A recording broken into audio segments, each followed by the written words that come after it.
Tuluyan ng binasag ni Meiko Montefalco ang kanyang pananahimik kaugnay sa isyu ng pagkawala ng kanyang dating asawa na si Patrick Bernardino. Sa kanyang inilabas na pahayag sa social media, maring nilinaw ni Meiko na hindi totoo ang mga kumakalat na balita. Ayon sa kanya, buhay na buhay si Patrick at kasalukuyan nitong nasa isang rehabilitation center kung saan siya nagpapagaling. Hiniling din ni Meiko sa publiko na itigil na ang pagpapakalat ng maling impormasyon, lalo na ang mga balitang nagsasabing nawawala o may masamang nangyari kay Patrick. Anya, kahit marami silang pinagdaan ng problema bilang mag-asawa at hiwalay na ang kanilang landas, hindi pa rin tama ang pagpapakalat ng mga balitang walang sapat na batayan. Unang statement na nilabas ni Meiko, "You know the truth. He is not missing.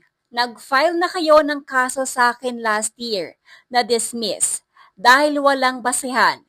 If you want a round 2, let the law be the judge. Once again, I lost almost everything during my relationship with him. Mula noon hanggang ngayon, mag-isa akong tinataguyod yung mga anak ko. Ako lang ngayon, mag-isa. Ngayong kinukuyog ako ng mundo, gagawin niyo sa akin yan kahit pinatunayan ko na sarili ko? Magkaroon kayo ng awa kahit sa mga anak ko na lang. Sa korte tayo magkita. This will be the last time I am addressing this issue dahil ayoko nang pagpiyasahan pa ng mga tao. Patrick is very much alive and he is in trusted rehabilitation center for his betterment. As a mother, I wish for him to one day face our kids as better man and a father far from how he was before. Ayokong humarap sa mga anak namin na ganun pa din siyang klaseng tao. I have provided this family enough proofs of his admission to rehab, proof of life, assertions, positive tests, mga rason kung bakit kailangan niyang magpa-rehab. Lahat ng ebidensyang hiningi nila sa akin noon, pinakita ko. But for the other details, I am contractually bound not to disclose. At alam din nila ang confidentiality agreement na yon dahil hindi pwedeng ma-disrupt ang rehab process niya.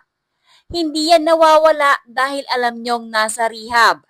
Despite my efforts to coordinate with them, they still filed the case against me. Napakasama ng loob ko.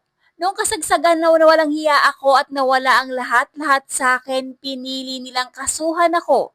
Ako na lang ang natitira sa mga anak ko. Pero hindi man lang nila naisip na sa ginawa nilang yon, nakuhaan pa ako ng oras at panahon na para sana sa mga anak ko. Pera pambayad sa mga abogado na para na lang sana sa mga anak ko. At kapayapaan na nawala palalo sa akin.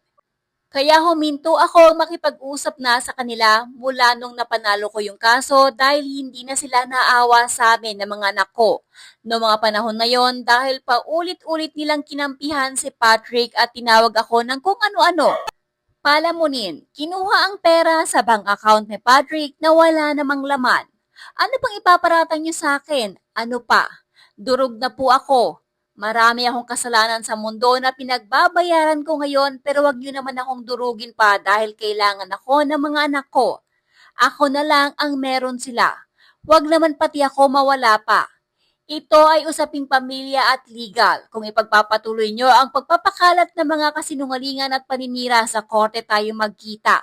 Hindi ako natatakot sa inyo dahil kakampi ko ang katotohanan.